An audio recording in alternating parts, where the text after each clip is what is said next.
Good morning, good evening, ladies and gentlemen, wherever you are joining us from today. We are going to start with our energy generation and sufficiency panel. We have Manoj Sinha, who's also a Darden alum, and a moderator, Michael Leno. Now I'll hand it over to Mike. But before that, I just want you all to know that this session will be recorded. And if you have any questions, please feel free to drop it in the chat and we'll take it as we go. Thank you. All right. Well, I'm very excited to have this chat with Manoj here. We're going to spend probably a few minutes, just him and I discussing, but if you have questions, please put them into the chat and I'll try to incorporate them into our discussions. We definitely want to have the opportunity to have your questions. To start off with, I'm not going to go through Manoj's background. We're going to talk about some of that, and you've seen his bio. I just wanted to share a personal anecdote. He might not even kind of remember this, but actually my first year at Darden as a faculty member was Manoj's second year at Darden. And I came in large part to run the Batten Institute. So I was running our entrepreneurship and innovation offerings. And I will say that even by the time I had arrived, even though he was only a second year, Manoj was already legendary at Darden and with Husk Power Systems. And maybe you can share with us this, but I do recall they were basically winning, it felt like, every business plan competition like across the United States, not just like at Darden, but like, I think he won the Rice one, all of these big competitions there. So his venture had already kind of achieved legendary status before he even graduated. And it's just so exciting to see the growth and the accomplishments and the success of the venture over the last 14 plus years now. So Manoj, once again, wonderful to have you here. To start off with, can you tell us a little bit about your journey pre-Husk, so like kind of like up to the point where you decided to start the business? Sure. Thanks, Mike, for the kind introduction. Just a fact check. No, we did not win the Rice business plan competition. We actually really sucked at that. We were in the bottom 10%, but that was our turning point. We got brutal feedback. We were almost sweating as the judges were giving us feedback, but after that, we won every single competition. Okay, so I remembered it a little bit correctly there. All right, that's good to know. So yeah, my journey has been, I did in electrical engineering from India. Now it is called IIT Varanasi. Graduated in 1999, worked in India for a year in software industry that I really did not like at all. I was going to use hated it, but that's a strong word, but didn't like software. So I came to the US, did my master's at UMass Amherst, and I really used to like designing microprocessors. So that's what I did with Micron and Intel, roughly 5 years in the US. Then I came to Darden, fortunately, after, I think in 2007. And that's where my journey with this idea of Husk Power Systems started. So I was born in Bihar in India, a state that has roughly 110 million people. 70% back then did not have access to reliable power. So having electrical engineer and belonging to a state that had that problem, I didn't have any choice but to try to solve that problem. So that was the genesis of the idea. Came to Darden. Darden was very supportive, actually. One thing that I must say is I really created the business while doing my first year and second year at Darden. And every faculty that I have had interaction with was extremely supportive. So the whole business plan write-up, getting beat up at Rice business plan competition, to winning everything else after that happened at Darden, including DFJ organized business plan competition that was a $250,000 prize size that we won, thanks to Darden. Darden does prepare you really well to respond to any kind of questions that can get thrown at you, no matter what the situation is. So that was the whole journey. We came up with a concept of doing a decentralized power plant, which is small size, let's say 50 kilowatt in size, and run distribution network not more than 2 to 3 miles in radius, and connect households, commercial customers, and so on and so forth, and provide them with electricity. So that was the whole idea that we started while I was at Darden in 2007-8 timeframe.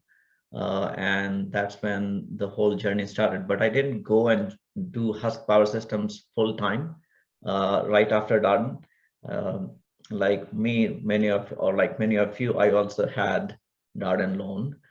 So I wanted to pay it off before I took at the helm of the company. So I worked at S&P Global in New York for about 4.5 years before I took a full plunge and went to run Husk Power Systems. Moved to India in 2013 to do it. So I'll stop there. That was a long This is answer. great. I definitely want to dive a little bit more into this. Let's dive a little bit more into just the concept of Husk here, and maybe for those listening, can you talk a little bit about kind of the situations in these rural villages, kind of pre-Husk, before you get there, and exactly the problem we're trying to solve or have been solving. So if I go back in 2007 timeframe, the villages that we were looking at, and some of these villages we have still have our own relatives who live there. So there was no electricity back then in 2007-8. So we wanted to create power system for the village, right? And the way we did it is we chose biomass gasification technology back in 2007-8 timeframe. And the reason behind that was actually my experience is in semiconductor industry. So I understood solar PV very well back in 2007 as well. But solar PV used to cost a lot. It was like $5 per watt back then. It is 20 cents per watt right now. So if you look at the curve that has taken place in terms of pricing per watt, it is amazing in the last 14 years.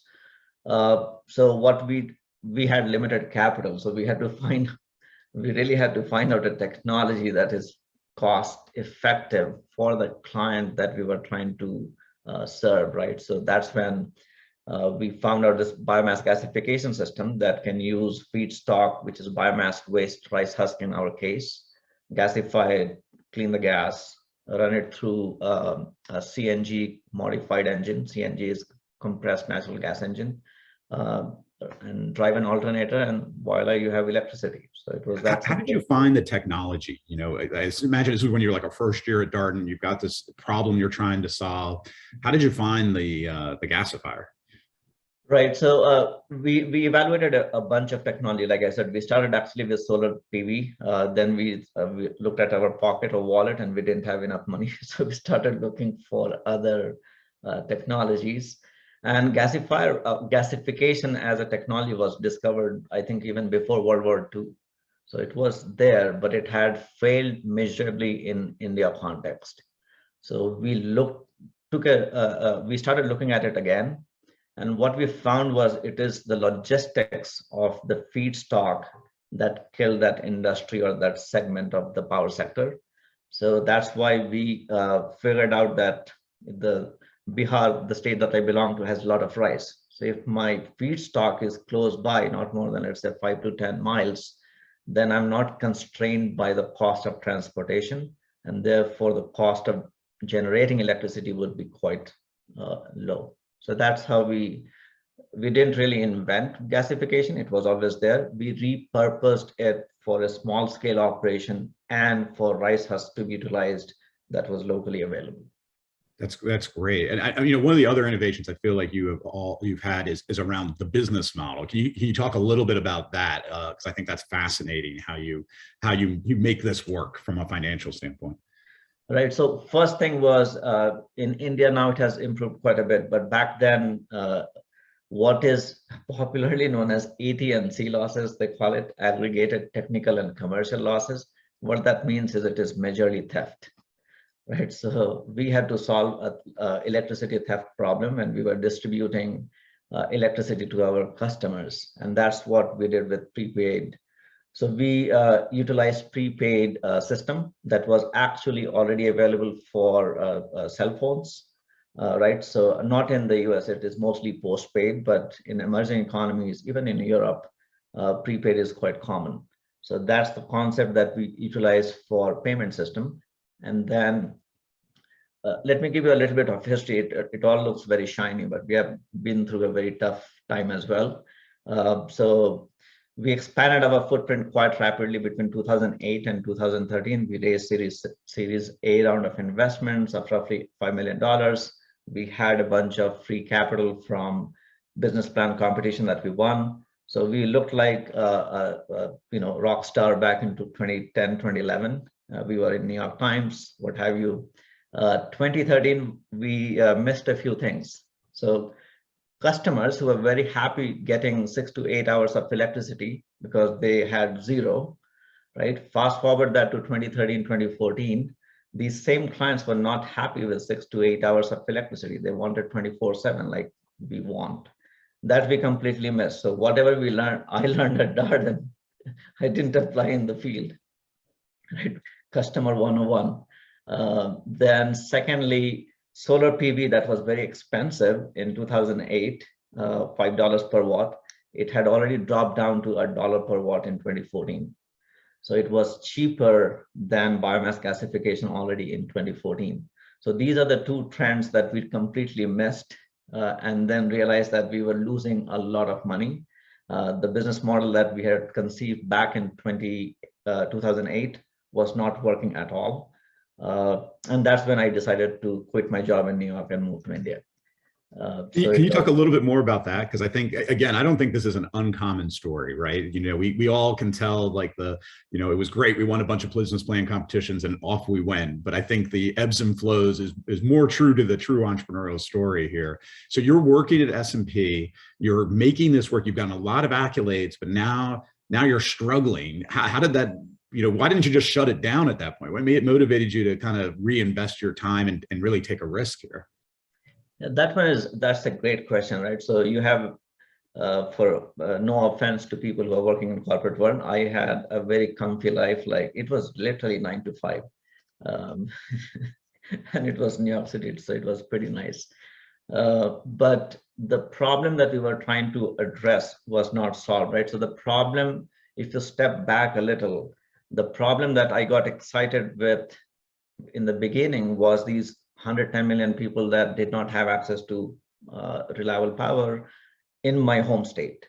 But if you step back, even today, 3.5 billion people, half the world population, do not have access to reliable power, even today, right? So the problem is massive and it needs a solution. And we did not want to create a solution that will destroy the planet.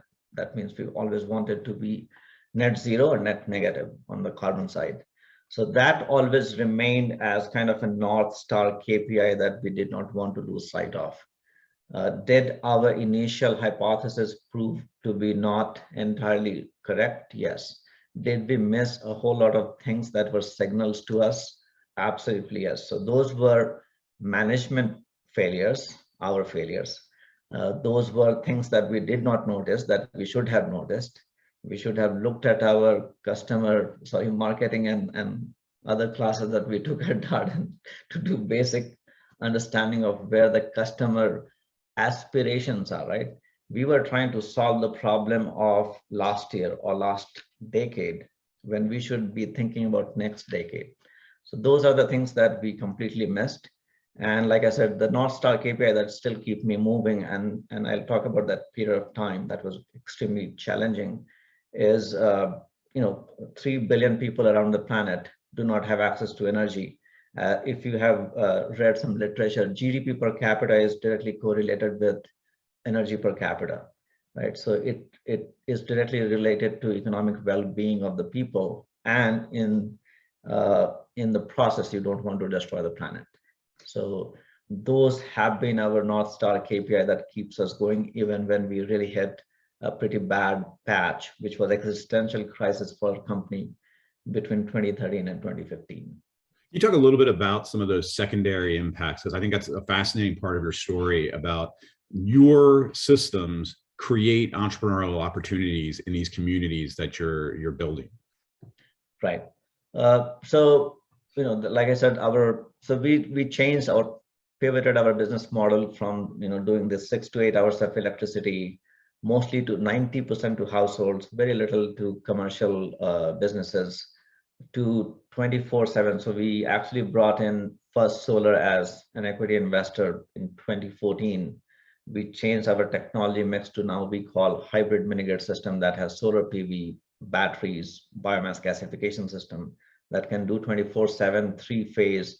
So for customers, it is no different than what you and I get from whoever your utility provider might be, right? So what we focused on then is, so from business perspective, you make money, the more the more capacity utilization happens of your asset, the more money you are going to make. And the village economy has to be sufficiently large enough for you to be able to make money, right, in this business model. So what we did was we created a program to promote local entrepreneurs who can shift from manual operations to automated operations. So for example, when we connect a carpenter shop, right, that carpenter shop will have a couple of light bulbs, a ceiling fan, maybe a television, and mostly it's a manual operation. They might be making 4 or 5 furniture pieces per month. We come in, we talk about, sawmill, planing machine and things of that nature that runs on 5 to 10 kilowatts of motor. That's the transition that we take our customers through. And we do that by also creating financing. So we do credit financing for our customers to transition to these motorized operations. All of a sudden, this carpenter who was making 5 furniture pieces and therefore income was limited, that carpenter shop is now making 50 furniture pieces per month. His problem was labor before, now his problem is sales, right? So hopefully they're selling, but that's the journey. Good problem to have. That's a good problem to have. And on an average, our analysis or third-party survey indicates roughly 35 to 40% increase in net profit of across. Now we serve about, I think, 8,000 MSME customers. Talk a little bit about your global expansion. I know it was fairly early you started to move into Africa, but I'd love to hear more about that part. What did you learn as you moved into these other regions of the world? And maybe talk a little bit about where your aspirations are, because as you said, it's a huge problem that still needs to be tackled here. Right. So when we started, like I said, it was to solve problem, in my own home or backyard in India, but the problem impacted billions of people around the world. So we always wanted to have an applicability to this solution, both on the technology side and on the business model side to other countries as well. And of course, Africa being a continent has one of the largest footprint of customers without access to power. So we actually scanned the whole continent of Africa, evaluated probably more than 20 countries, and zeroed in Tanzania was one and Nigeria is another one. Tanzania is East Africa, Nigeria is in West Africa, 2 countries where we entered in the last. So Nigeria we entered in 2020, Tanzania we entered I think back in 2014 or 2015. So that's how we have started expanding our footprint in multiple countries beyond India. What have you learned as you've done those expansions? Have there been, I imagine, institutional differences or customer differences that have, made it challenging at all? All of it. So the very first thing is the policy, right? So right now, if any one of you is in this energy segment, even microgrid is now popular in the United States as well. Right, it is more of a resiliency play in the United States. California has had blackouts every year, right, because of forest fires and what have you. Then Texas last year had blackouts. So people now understand the need to have a resiliency plan on the electricity front. So microgrid has become popular. Back in 2008, when we were starting, I had to explain what a mini grid is. All right, so the context is quite different now versus it was earlier. So first thing that we had to do in India was to create a policy on the mini grid, and neither Darden nor my previous institutional knowledge prepared me to write policies. So I started co-writing. I cannot write policy, of course, but I started co-writing policy with the regulators in India. So India created the first mini grid policy in 2016 in one of the states that we serve, Uttar Pradesh. Nigeria took that policy as is, implemented it in early 2017. Tanzania created mini-grid policy sometime in 2014, 2015 timeframe as well. So the first thing, since we are an infrastructure player, right? Once we enter a site, it is almost like a marriage. We go in, we plan to be there for at least 20, 25 years. So the first thing that you have to really go through is the regulation. When you enter a new country, you have to go through every power sector regulator that you can imagine, which is a very painful process, but you have to do this. Then it is access to financing. So for example, when we entered Nigeria, if you look at the inflation rate, if you look at their exchange rates, it is crazy. Inflation is between 16 and 18%. There are two exchange rates. Central Bank of Nigeria has an exchange rate of about 415 naira per dollar. There's a parallel exchange market that trades at 550. How do you navigate that? So you have to figure all these components in before you open your shop in that country beyond basic market research, right? So Nigeria has, I think, 200 million people. Half of them do not have access to electricity. There's a decent payment capacity, so on and so forth. So that's one component, but these two other components are equally important to be able to enter a country. When you are given license, are you given a natural monopoly, as you often see with utilities, or is there competition that is something you have to worry about that's entering into these markets? So so different markets have different dynamics. In India, we compete directly with the subsidized national grid. So there's always an alternative for our customers. And in India, as of today, the grid is present in every nook and cranny. So it's not like grid is not present, it is just very unreliable. It is not adequate and so on and so forth. So in India, it's a weak grid market is how we define it. In Africa, it is largely off-grid market. So we do compete with diesel generator in African markets, not so much with the grid. Do you then plug into the larger grids with these systems, and what complexities does that create for you as you're, I can imagine these as like set up, wholly distinct grids, but then the second you plug them into the larger grid, I imagine it creates complexity. So it's not so much of a technical complexity. It is what is the real challenge or underlying challenge is regulation. So if you look at the basic business, right, we are in a B2C and B2B business. Our customers are our payers, right? So we don't consider our customers a rate payer like we are considered in the US. All of you in the United States, have you ever got a call from your utility provider to ask you about how are you experiencing our electricity? The only time I have received an email is when I did not pay for 2 months. Other than that, I don't get any call, right? Or they are threatening to shut it down because I forgot to pay for 2 months. So the play is very different from our perspective, and that's what the distribution companies in emerging economy, which is largely government regulated or government owned, they don't like it because we are taking away their most lucrative customers. So that's one challenge that prevents them to come to the table and prepare a policy so that we can actually interact with the grid.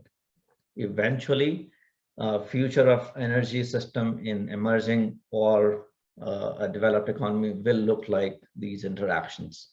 The technology is already there. We have as simple as these control system that can manage the import and export of electrons.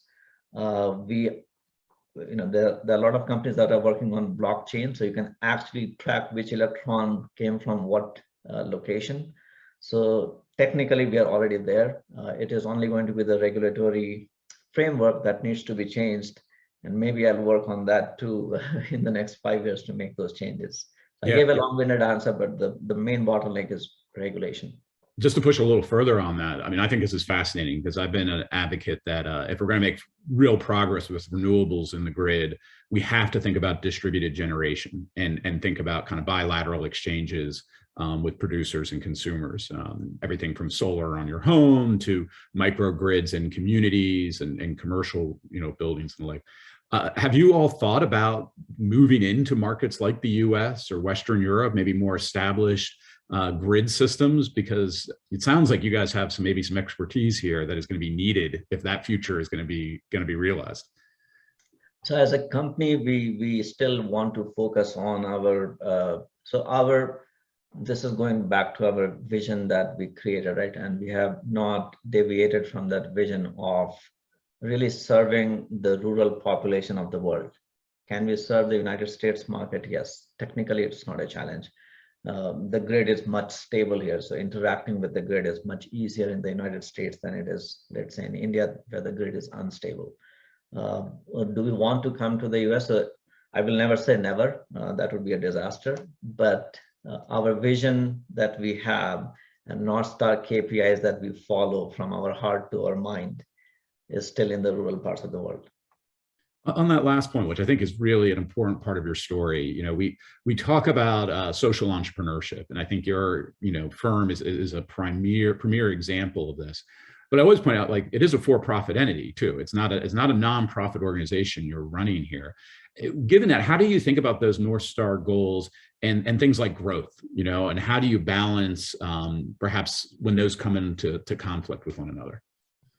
Great question, and that's a struggle or constant struggle that we always have, right? It is easy to do a little bit more on the, forget about United States. I can go to more urban areas in India and make a lot faster progress both on top line and EBITDA. But we have chosen to serve a market, and we have chosen to create a category in that market. I believe we are already a category created to a small extent. It is a long-term play. I don't see it as, it's an infrastructure. It is not going to be an app that gets 1 billion downloads in the next 1 year. So that's, and our whole system process, everything is built to serving this clientele that are in the rural areas, right? The program that we have, for example, of creating this credit financing for carpenter shop or a welding machine shop to jump to a better and energy efficient device is not going to be applicable in urban market. So from business model perspective, also it will be a business model creep if we go into urban areas. We will not be, we believe we are #1 in the mini grid sector. We will definitely not be #1 if we were to move to, let's say, urban or developed markets. On the mission creep, like I said, we have been very particular about that. We, when we go out and raise money, of course, these are the questions that are asked. Why can't you go in more urban areas and make more money? Which is, we are not averse to making money. We are averse to not we are averse to not moving away from rural areas. So that's what we don't want to do.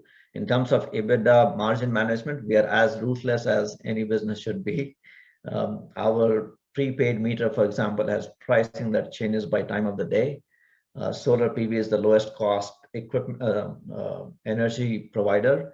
So our price during daytime between 8 a.m. and 3 p.m. is going to be 20% cheaper than evening time. I manage EBITDA on a minute by minute basis. So we are no different than any commercial business from that perspective. I really appreciate the concept of strategic focus, kind of what you're articulating here. And so many companies get themselves in trouble when they kind of lose that focus and maybe expand into things that really aren't where their passion is or their expertise. I wanted to get a little technical with you with this last point here. You've mentioned now solar, obviously huge decline in prices, making it now arguably the lower cost solution for electrical generation. When you think about the biogas versus, let's say, batteries to deal with, the 24/7 problem and the like, what do you see, moving forward? I mean, you think the biogas will continue to be a part of these systems, or are you moving quickly to a future of just kind of solar plus batteries here? So a great question. So when I was explaining, we started looking at solar, but we chose biomass gasification system. So what we do is we manage LCOE. That's the technical term. So that's levelized cost of delivered energy in our case. The numerator is how much cost you incurred, dollar in terms of both CapEx, depreciation, and OpEx. Denominator is how much energy you sold, right? So that's LCOE. For me, that's the most important factor, because we want to provide to our customers the cheapest form and source of energy at any given moment, daytime or nighttime. Even today, so if you really want to build a net zero or net negative system, which we are, you have to have two sources of energy to be able to do that 24/7, right? Battery is not a source of energy. Battery is a storage. Somebody has to charge it. And also solar is not going to be 365 days a year, right? You will have sunshine of 300 to 320 days or less or more, depending on what area you are in.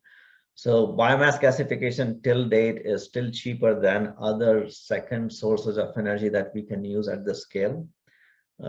Fast forward that to 2025, if hydrogen were to become cheaper than biomass gasification, we will switch to hydrogen.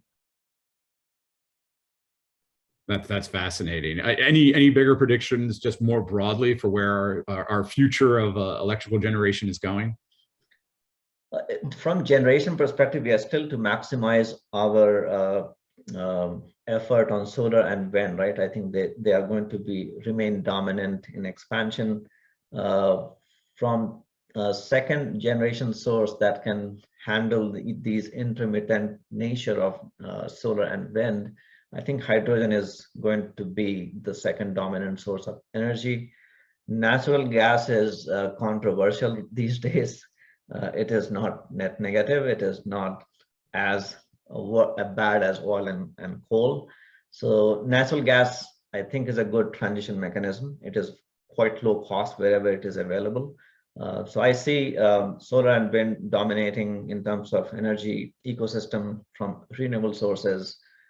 Natural gas, a lot of countries will use as wherever it is available, to moving to hydrogen. Of course, there are other sources of energy that depends on different countries, but I think these three are major moving sources. On the battery side, I think battery will become dominant storage form in the world. What technology will pick up on that? Lithium is obviously the choice for now.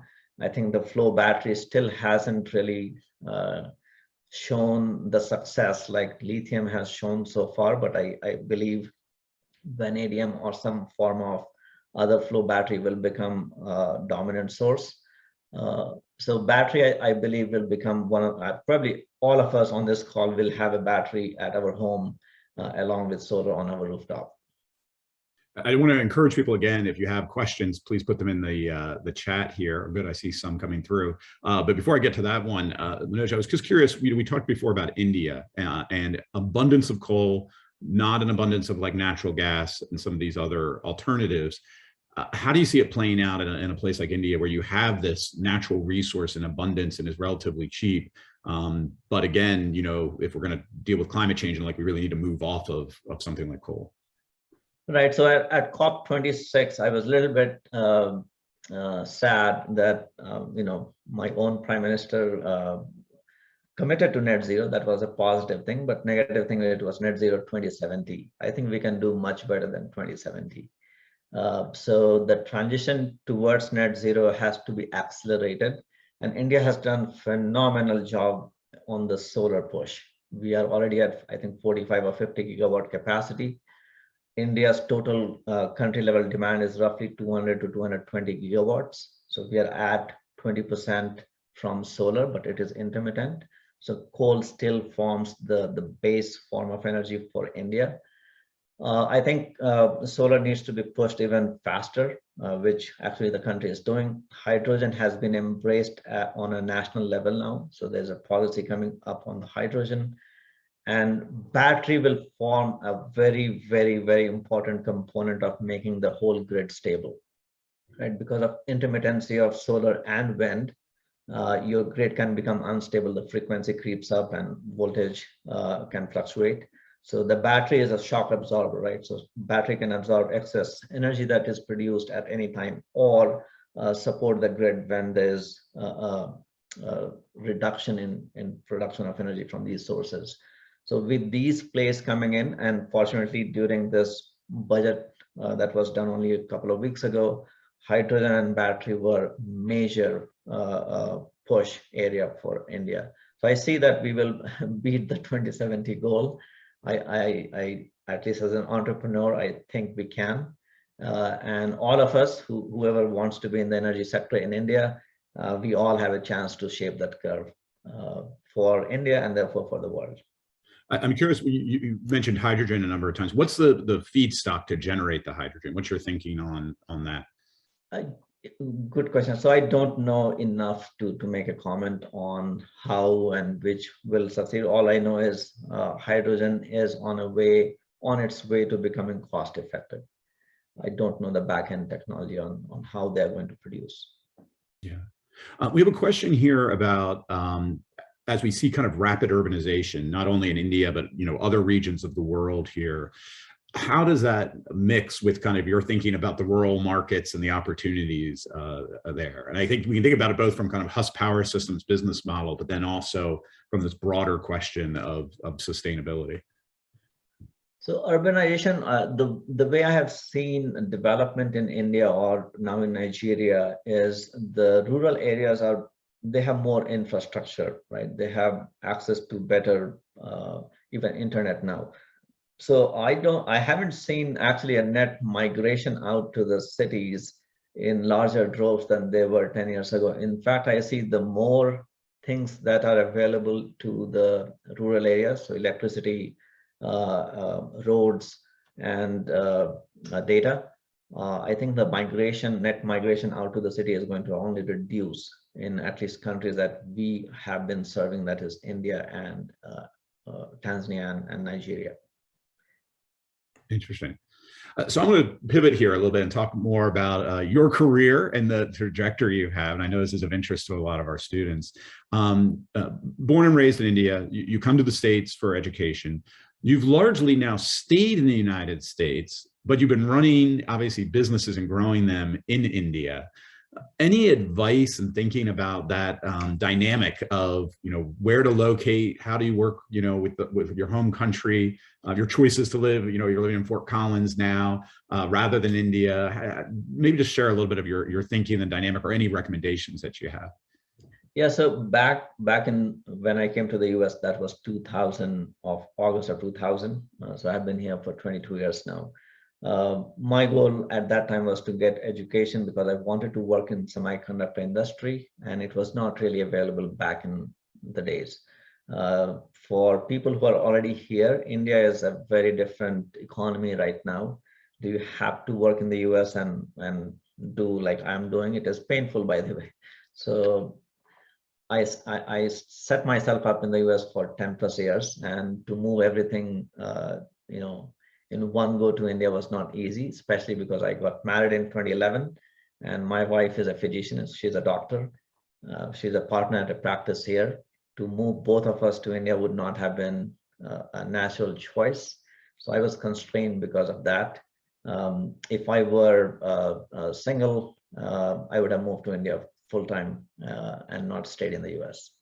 So those were my choices when I made those choices. For people who want to live in the US and do something in India, it's possible. Some of my friends do that, especially in the technology companies.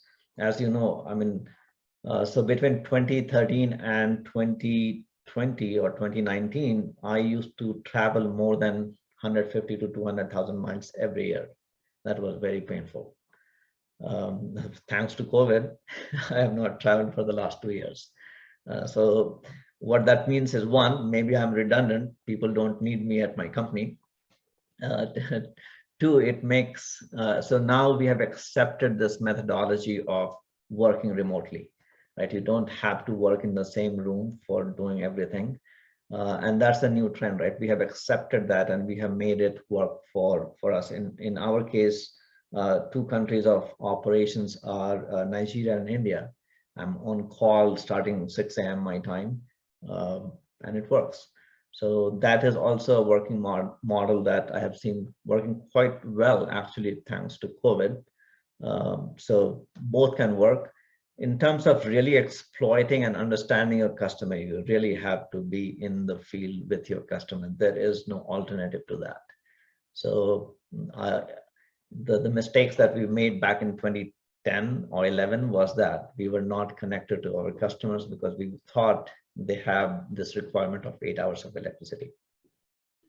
I mean, you've kind of already answered this, but I just maybe put a finer point on it. So the changes you've had to live with through COVID now, you're seeing those, you think, as these are going to persist, that the place and distance piece is going to persist. How does that change your way of thinking about talent acquisition? Does it open up opportunities? Does it make it more difficult now that you aren't as constrained by place?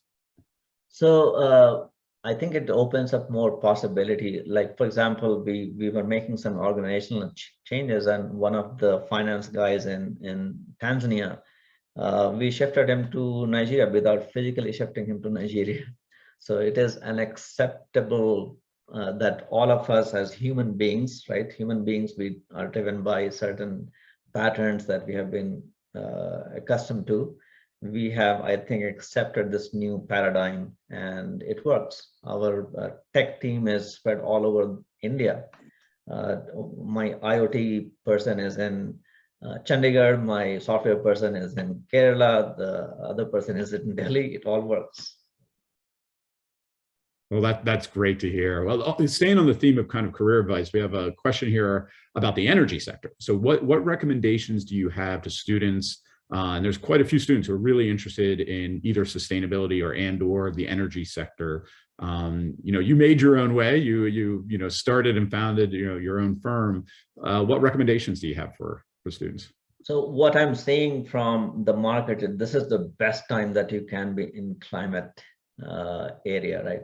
Energy being the basis of climate. Larry Fink of what is it? BlackRock, yeah, BlackRock.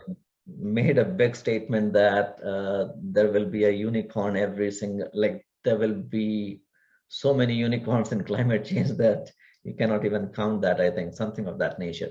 I do believe that there is so much opportunity from just doing carbon accounting, to doing carbon financing, to generating energy, to creating software platforms where you and I can choose which electrons to pick, whether we pick from solar or wind, because every electron can be tagged right now using blockchain and other technologies. So from software platform to hard assets, unfortunately, that we own, which is not a very sexy business to be in. The field is quite wide and open, from carbon to software to hard assets of generation. Everything I believe will move more towards decentralized power generation and consumption, and that will open even more opportunities for software and smart hardware platforms. So the play is practically, in my opinion, infinite. It is up to you which value chain you want to play into, right? I had no energy background when I started the company. Only thing I knew was voltage and current and frequency. Beyond that, I had no knowledge. You will learn along the way, but this is a segment that is world changing. I believe you will enjoy working on any part of this value chain, and you will also know that you are part of creating this change that will help the planet live longer and not create that 2 degrees Celsius of increase in temperature that we all did create for the last, I don't know how many centuries. Manoj, you had an interesting parallel track there for a while. For our students thinking about immediately after graduating here, what are your thoughts? Again, you had a venture kind of on the side and a full-time job, and you made it work. Would you recommend that to people, or is that It depends. Is it doable? Absolutely yes. So you will have to pick what you really want out of it, right? So when we started the venture as a co-founder, I was very clear that I will not go and run it full time. So did I want to be in the CEO position at that time? Absolutely not. Was I willing to accept whatever decision the CEO at the time took, who is my friend? Absolutely yes. Right or wrong, is the CEO, he or she has to take the decision. You have to live with it. So if you can create those framework very clear in your brain, not be disruptive but value additive, it works. The day your ego comes into play is when things start going down. That's great advice. Other questions that we have from the students here? Again, please just put them into the chat here. Maybe ask a little bit going back to your Darden years. How did you balance a first-year curriculum that is notoriously challenging and time-consuming at Darden with your starting of a business in that first year? So first year, so again, we were co-founders, right? 4 of us, and one of my learning teammates is also is co-founder, chief chancellor. So if we had to solve 3 cases, and if somebody has to write business plan, I will solve the case, the other guy will write the business plan. So I was a little bit lucky in that scenario. And also, it is no joke that Darden is very, very very friendly. I will call my friend from other section that, hey, we did not solve this case. I'm on the phone, I'm getting the case solved while I'm entering the class. I remember this professor, what's his name? The finance professor, Lianis, I cannot remember his name. I'm entering the class with a phone call with my friend. I enter the class, sat on my desk, I get cold called on that case. And I actually solved the case on the board with the professor because 5 minutes before, a friend of mine solved the case for me. We as faculty members have a sixth sense about like who to cold call in that situation. So I'm sure it sounds like this was Yorgos. It sounds like Yorgos knew, you were the one to call on there. Well, that's great that worked out there. Yeah. So yeah, the co-founding team was crucial in terms of me navigating Darden, and yes, the case burden in first is great. So I needed all the help I could to be able to do well at Darden and still create business for Husk Power Systems. If I remember correctly, because of the success you had on your on the kind of case competition market there, you were able to not have to get significant funding in those early days. Is that do I remember that correctly? And maybe just talk through the logic, because you were in the envious position, if I remember correctly, of being approached by angel investors and even VCs and being able to say, no, I'm not interested. So many entrepreneurs think like getting the VC dollars is the ultimate goal here, it seems like. Tell us a little bit about your logic there. Yes, so we were in a very good position, and we were lucky, I think, to be able to win. I mean, our winning pot was more than $350,000 to $400,000. Why would you need any external money when you have $400,000 of cash sitting in the bank? So that was the great position that we were in. Because of these winnings, we were not media savvy people and things of that nature back then. Social media was not as prominent as it is now. So the moment your name is out in New York Times and Fortune and what have you, people approach you, right? When you have made it to New York Times, there is something, like they don't write articles just randomly. So that's when we got approached by several potential investors. That's when we started, so to say, dating them, because fundraising process is, at the end of the day, 2 human beings make decision, right? You and the counterparty. Fund is, fund is made of people. So it really helped us to really get right set of investors mix, because we were in a good position to have that much cash in the bank.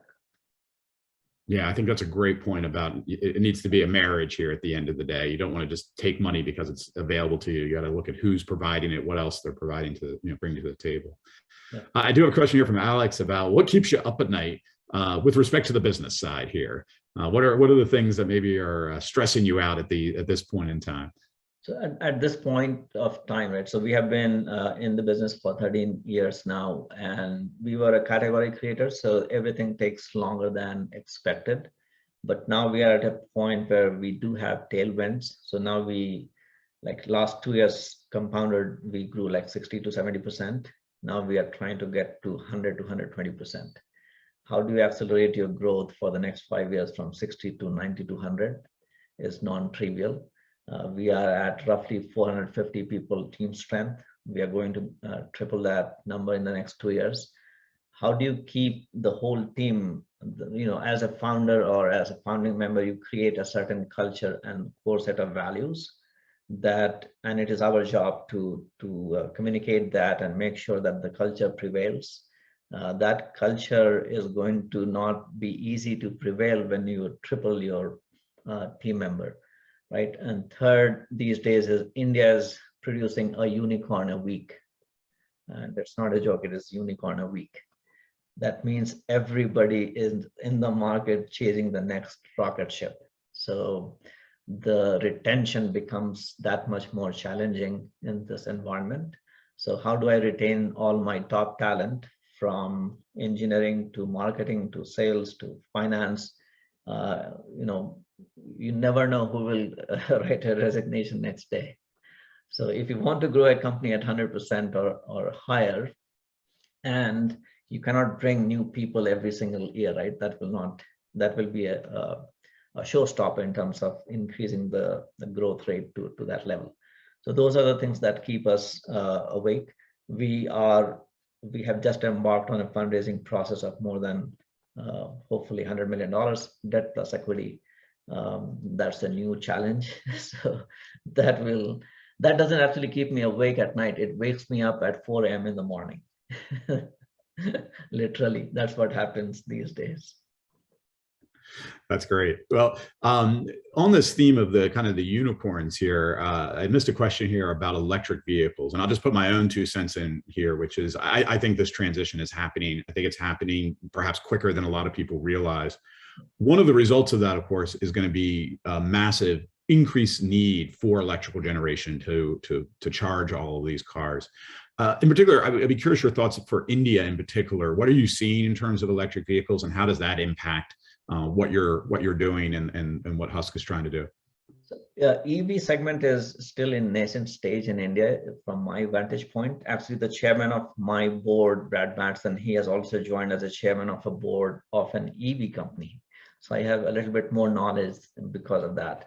I do have some friends in the US too, like EVgo CEO, I know her.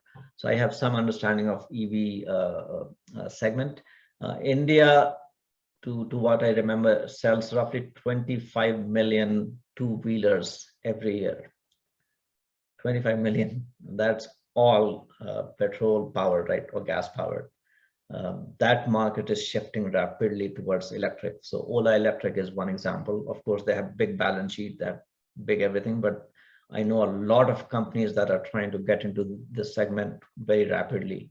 The big boys, if you will, or big girls, if you will, whatever you want to call it, Mahindra and Hero, they just partnered because they're afraid of these new companies, Ather, Ola Electric, and myriad of others in India that will take, in my opinion, they will eat their lunch. Why? Mahindra and Hero Electric doesn't do the most advanced software tech that they need to. Battery management is not a chemistry only, it is also a software management, IoT management. These big boys or girls, pardon me for using boys, are not going to be able to compete because they can never attract the talent that you need to actually crack the course in this particular segment to really solve the electric vehicle problem. And this is for two-wheelers. Specifically for four-wheelers, that segment probably is going to be dominated by bigger companies like, Teslas of the world. And on the other end, which is battery, India just is helping a lot from policy perspective to push all kind of battery manufacturing, from lithium to lead acid to what have you. Charging is going to be a challenge, right? So charging in the US market, I know, if I remember correctly, Tesla owns 60 or 70% of the charging network in the United States. Somebody needs to have a very big balance sheet and funding to be able to do that pan-India. And that's where these decentralized assets are going to come into play. So, mini grids that we are building, Tata Power actually got into mini grids in 2019. If I may, for a second, side story, I was pitching for Series C round of equity investment to Tata Power in 2016, early 2017. They were not very interested. The same CEO opened a microgrid arm in 2019. Anyhow, I digress, but I think the network of charging stations will get driven by large balance sheet, because that is an investment. The two-wheeler segment, I think, will be disrupted by startups.